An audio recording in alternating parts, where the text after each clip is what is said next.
எக்ஸாமுக்கு கரெக்டாக ஒரு நாள் முன்னாடி இந்த வீடியோவை பார்க்குறேன்னா தயவு செஞ்சு வேறு வீடியோவுக்கு போய்டு. கண்டிப்பாக இது உனக்கு யூஸ்ஃபுல்லாக இருக்காது.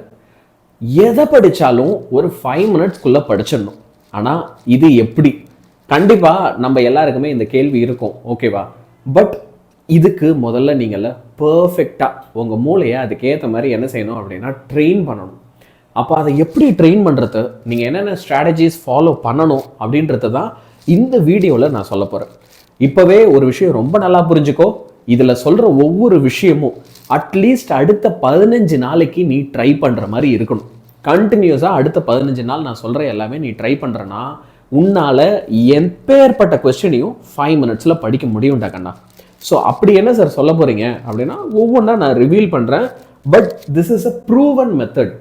சி, நம்ம எல்லாருக்குமே தெரியும் physics, chemistry, maths, Tamil, English, என்னென்னமோ சப்ஜெக்ட்ஸ் இருக்குது. பட் 10th பசங்களுக்குலாம் சோஷியல் சயின்ஸ் இருக்குது. லைக் சார் இதெல்லாம் எப்படி சார் ஒரு ஷார்ட் அமௌண்ட் ஆஃப் டைமில் நான் படிக்கிறது? சரி, அப்படியே இருந்தாலும் படிச்சுட்டு நான் எக்ஸாமுக்கு போகிறேன் அப்படின்னா எக்ஸாமில் மறந்து போகுது சார்.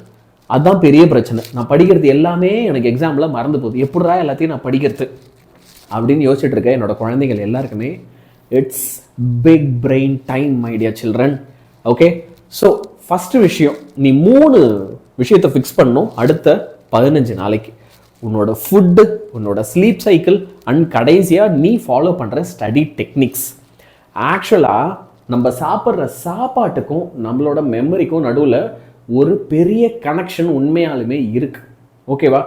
நீ day to day okay daily சாப்பிட்ற ஃபுட்டில் ஒரு சில இதெல்லாம் நீ ஆட் பண்ணுறது மூலயமா உன் மெமரி ஸ்கில்ஸை நீ இம்ப்ரூவ் பண்ணலாம். ஏன்னா நம்ம இந்த மாதிரி ஒரு சில சீட் கோடுகள்லாம் இன்டர்நெட்டில் தேடும்.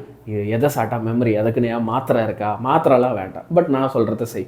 ஸ்லீப் சைக்கிள் இருக்குல்ல, இது கூட கனெக்ட் ஆகிருக்கு.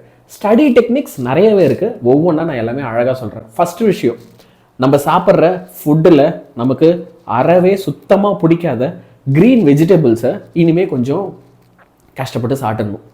சார் எனக்கு பார்த்தீங்க அப்படின்னா சிப்ஸ்லாம் ரொம்ப பிடிக்கும், சாக்லேட்ஸ் ரொம்ப பிடிக்கும், ஷவர்மாலாம் நான் ரொம்ப விரும்பி சாப்பிடுவேன் சார் அப்படி தானே சொல்லுவாங்க. எனக்கு அது பேர் கூட கரெக்டாக சொல்ல வரல, ஓகேவா? பட் இந்த மாதிரி ஜங்க் ஃபுட்ஸ் எல்லாம் நான் நிறையா சாப்பிடுவேன். பட் நார்மலாக ஐ ஹேட் வெஜிடபிள்ஸ்ன்னு இருந்தேன்னா இல்லைடாங்கன்னா அட்லீஸ்ட் இதுக்கப்புறமாவது மெமரி ஸ்கில்ஸை டெவலப் பண்ணுறதுக்காக நிறைய க்ரீன் வெஜிடபிள்ஸ், முக்கியமாக நம்ம வீட்டில் இந்த கீரை எல்லாம் செய்வாங்கல்ல, இந்த கீரை இதெல்லாம் கொஞ்சம் அதிகமாக கன்சியூம் பண்ணு. புரியுதா? Green vegetables are very very good. இப்போது இன்னும் ஒரு சில முக்கியமான ஃபுட் ஐட்டம்ஸுக்கு நான் வரேன், சரியா? அதில் if you're a non veg eater அப்படின்னா ஃபிஷ் எடுத்துக்கோ, சீ ஃபுட் எடுத்துக்கோ. அதில் ஃபிஷ் உனக்கு ஆக்சுவலாக ஏற்கனவே சயின்டிஃபிக்காக என்ன ப்ரூவ் பண்ணியிருக்காங்க அப்படின்னா ஃபிஷ்ஷில் இருக்க இந்த ஒமேகா ஃபேட்டி ஆசிட்ஸ்லாம் உன்னோட பிரெயினோட டெவலப்மெண்ட்டில் it plays a huge role அப்படின்றத ப்ரூவ் பண்ணியிருக்காங்க. So time to time if you're a non veg eater அப்படின்னா ஃபிஷ் கன்சியூம் பண்ணுறதுல எந்த தப்புமே கிடையாது, ரைட்டு? அடுத்து இருக்கிறதுலே முக்கியமானதுக்கு வரும் ஃப்ரூட்ஸ். அதுவும் அந்த ஃப்ரூட்ஸில் பெரிஸ். நம்ம ஆளுங்க பெரினா முதல்ல எடுத்த உடனே காஸ்ட்லியாக ஸ்ட்ராபெரி அந்த பக்கம் போயிடுவானுங்க. இல்லை, நம்ம வீடுகளில் ரொம்ப சீப்பாக சுலபமாக கிடைக்கக்கூடிய நெல்லிக்காய் இருக்குல்ல, அது கொய்யா பழம், இதெல்லாம் நீ from time to time consume பண்ணிகிட்டே இருக்கனா உன்னோட மெமரி ஸ்கில்ஸ் இம்ப்ரூவ் ஆகும். திராட்சை வாங்க முடியுதுன்னா திராட்சை வாங்கு. பட் எனக்கு தெரிஞ்சு எல்லாருக்குமே அஃபோர்டபுளாக எது இருக்கும் அப்படின்னா நெல்லிக்காய். நெல்லிக்காய் is a very good memory booster. Okay sir, அது டேஸ்ட்டே ஒரு மாதிரி இருக்குமே, அது இனிப்புலாம் கூட கிடையாது, என்னன்னு மூக்கில் குத்து. மெமரி பவர் வேணும்ல, சாப்பிடு. புரியுதா? அடுத்து இப்போது நம்மளோட ஸ்லீப் சைக்கிள். கண்டிப்பாக ஒவ்வொரு நாளும் நம்ம மினிமம் 6 hours அன்டிஸ்டர்ப்டாக தூங்கணும். இது எல்லாருமே சொல்கிற ஒரு விஷயந்தான். ஆனால் உங்களுக்கு ஒரு விஷயம் தெரியுமா? உங்கள் மெமரி ஸ்கில்ஸை நீ டெவலப் பண்ணணும்னா நீ தூங்கிறதுக்கு முன்னாடி கடைசியாக என்ன செஞ்சியோ அதை உன் மூளை இன்னும் நல்லா ஞாபகம் வச்சுருக்குமா. கொஞ்சம் அப்படியே நேற்று நைட்டு ரீவைண்ட் பண்ணி பாரு, நீ தூங்கிறதுக்கு முன்னாடி என்ன பண்ண அப்படின்னு ஃபோன் பார்த்துட்டு இருந்த இல்லையா? எத்தனை பேருக்கு இந்த ஹேபிட் இருக்குது? கமெண்ட் பண்ணு எனக்கு. இந்த வீடியோவில் நீ என்ன செய்யணும் அப்படின்னா, ஆமாம் சார், ஒரு நாளும் நான் தூங்க போகிறதுக்கு முன்னாடி ஃபோனை பார்த்துட்டு தான் சார் தூங்க போகிறேன். லெட் இட் பி இன்ஸ்டா, ஏதோ ஒன்று.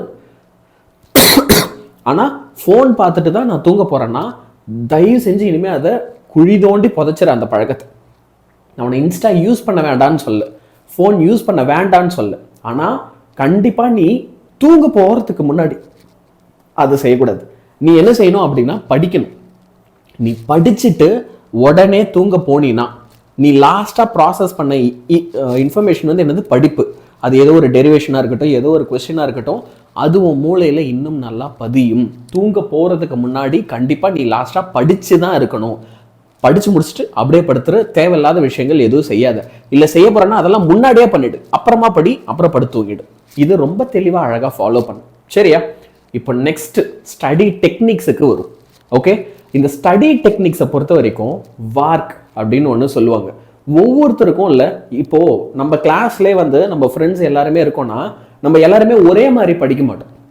இப்போ ஒரு சில பேர் இருப்பாங்க, இந்த வார்க் VARK அப்படின்னு சொல்லுவோம். வி என்ன அப்படின்னா இதில் விஷுவல். ஒரு சில பேருக்கு வந்து இல்லை, விஷுவலாக பார்த்தா தான் அது நல்ல மனசில் பதியும். அந்த விஷுவல் கனெக்ஷன்ற ஒரு விஷயம் ரொம்ப முக்கியமாக தேவைப்படும். அப்போ தான் அவங்களால படிக்க முடியும்.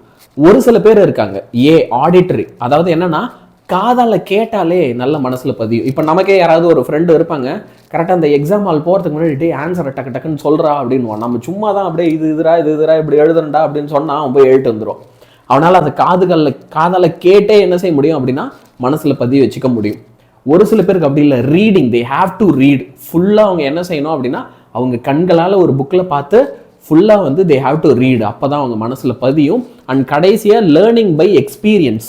ஒரு சில பேருக்கு பட்டாதான் தெரியும். ஓகே, ஒரு சில பேருக்கு வந்து அனுபவ ரீதியாக மட்டும்தான் அது மனசில் பதியும். ஒரு சில விஷயங்களை அவங்களால புரிஞ்சிக்க முடியலை, அண்டர்ஸ்டாண்ட் பண்ண முடியல அப்படின்னா அவங்களால கடைசி வரைக்கும் அதை படிக்கவே முடியாது.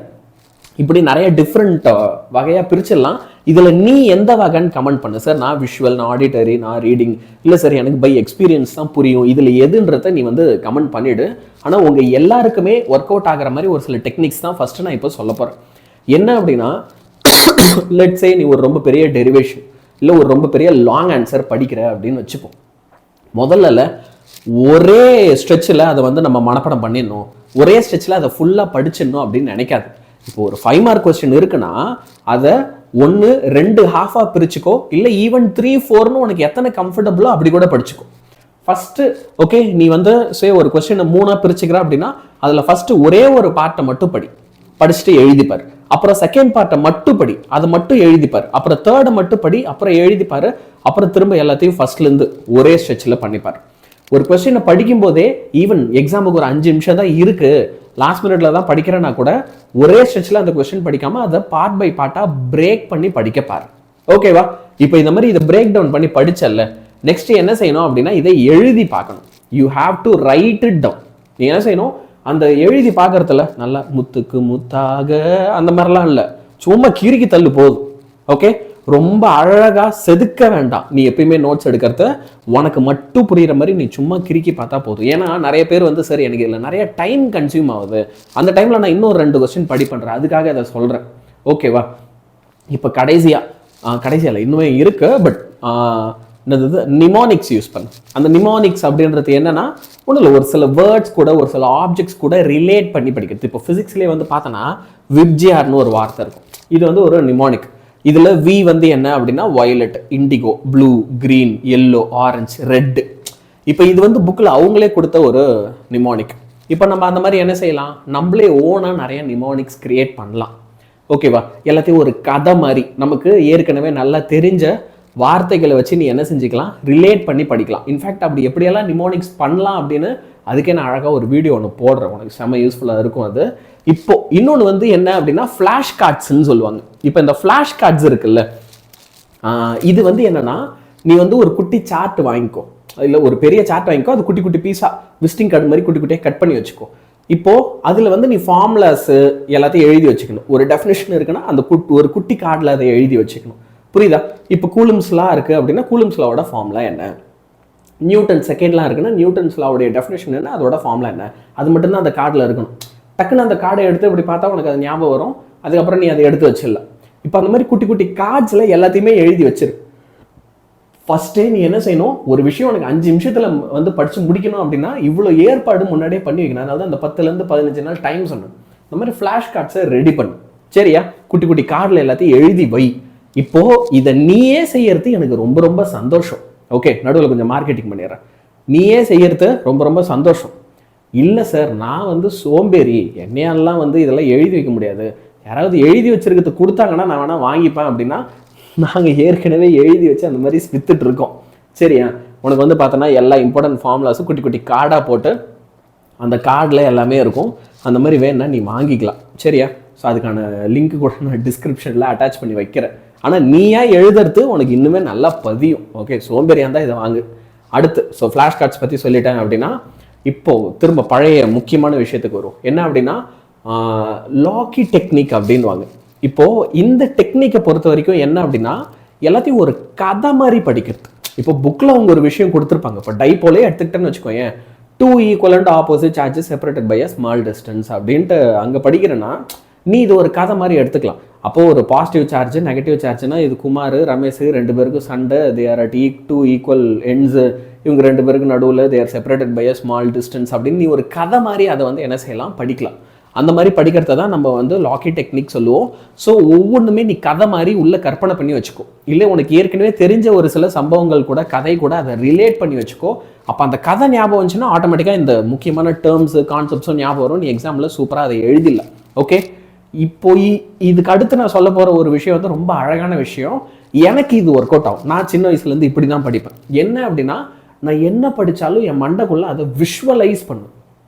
ஓகே, ஒரு ஆட்டம், அதில் எலக்ட்ரான் புரோட்டான்னா என் மைண்டுக்குள்ளே வந்து ஒரு ஆட்டம்னா நியூக்ளியஸை சுற்றி எலக்ட்ரான் சுற்றுற மாதிரி நான் இமேஜின் பண்ணுவேன். ஒரு இடத்துல எலக்ட்ரிக் ஃபீல்டு இருக்குது, எலக்ட்ரிக் ஃப்ளக்ஸ் இருக்குது, அது சேஞ்ச் ஆகுது அப்படின்னா அப்போ அந்த இடத்துல அப்படியே எலக்ட்ரிசிட்டி, அந்த இடத்துல எலக்ட்ரிக் ஃபீல்டெல்லாம் நான் பிரெயினில் வந்து கற்பனை பண்ணுவேன்.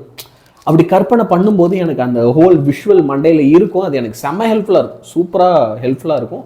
அப்படி நான் படிப்பேன். சரியா? ஸோ அந்த மாதிரி விஷுவலைஸ் பண்ணி படிக்கிறது இல்லை விஷுவலாக பார்த்து படிக்கிறது உனக்கு ரொம்ப ரொம்ப ஹெல்ப் பண்ணும். அண்ட் ரொம்ப சிம்பிளான ஒரு சில மெத்தட்ஸ்லாம் வரணும் அப்படின்னா எப்பயுமே படிக்கும்போது ஓகே இந்த ஆடிட்ரி இருக்கிறவங்களுக்குலாம் சரி எனக்கு காதால் கேட்டால் நல்லா மனசில் பதிவுனா அப்போ நீ வாய் விட்டு படி, அமைதியாக படிக்காது. புரியுதா? நீ வந்து என்ன செய்யணும், you have to read out loud, நல்லா வாய் விட்டு படிக்கணும். இதே மாதிரி நீ ஒரு சில பேருக்கு டீச் பண்ணலாம்.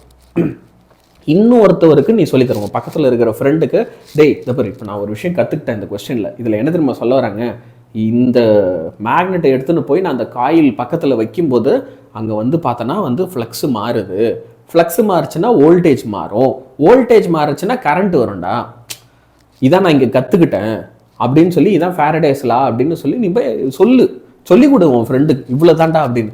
ஏன்னா நீ இப்படி சொல்லி தரும்போது உனக்கு அகைன் இன்னும் பெட்டராக பதியும். யூ வில் வெரி வெரி சூப்பராக பிரெயினில் வந்து அது என்ன ஆகும் அப்படின்னா ரெஜிஸ்டர் ஆகும். ஸோ இந்த மாதிரி ஒரு சில குட்டி குட்டி டெக்னிக்ஸ் நீ ஃபாலோ பண்ணுறது மூலயமா, ஓகே, இந்த மாதிரி ஒரு சில குட்டி குட்டி டெக்னிக்ஸ் ஃபாலோ பண்ணுறது மூலயமா ஸ்டார்டிங்கில் நீ நோட்ஸ் எல்லாம் எடுத்தல அந்த நோட்ஸே திரும்ப படிக்கிறது மூலயமா உன்னால் என்ன செய்ய முடியும் அப்படின்னா சூப்பராக படிக்க முடியும். எதுவாக இருந்தாலும் ஓகே, ஒரு 5 நிமிஷத்தில் நீ அதை மெமரைஸ் பண்ணுற அளவுக்கு உன் பிரெயினை உன்னால் டெவலப் பண்ண முடியும். அடுத்த ஒரு 10 to 15 நாள் தயவு செஞ்சு இந்த ஸ்கில்ஸை நீ வந்து டெவலப் பண்ண ட்ரை பண்ணு. இது எங்கேருந்து ஆரம்பிக்கணும்னா ஃபுட்டில் இருந்து. ஓகே, நமக்கு பிடிக்காத ஒரு சில விஷயங்கள், ஒரு நெல்லிக்காய் சாப்பிட்றதா இருக்கட்டும், கீரை சாப்பிட்றதா இருக்கட்டும், இதெல்லாம் கொஞ்சம் இனிமே படிக்கணுன்றதுக்காக பண்ணு, மெமரி பவர் வேணுன்றதுக்காகவாவது பண்ணு. Now you understand. இதுக்கு முன்னாடி கிட்ஸாக இருப்போம் நமக்கு இதெல்லாம் பிடிக்காது, இப்போ வி அண்டர்ஸ்டாண்டில் புரிஞ்சுக்கிட்டு இதெல்லாம் ஒவ்வொன்றா எக்ஸிக்யூட் பண்ண ஆரம்பி. கண்டிப்பாக உன்னோட ரிசல்ட் சூப்பராக இம்ப்ரூவ் ஆகும். நீ கண்டிப்பாக அதை பாரு. சரியா? ஸோ வித் திஸ் நான் இந்த வீடியோவை எண்ட் பண்ணுறேன். My dear children, good bye from your audience.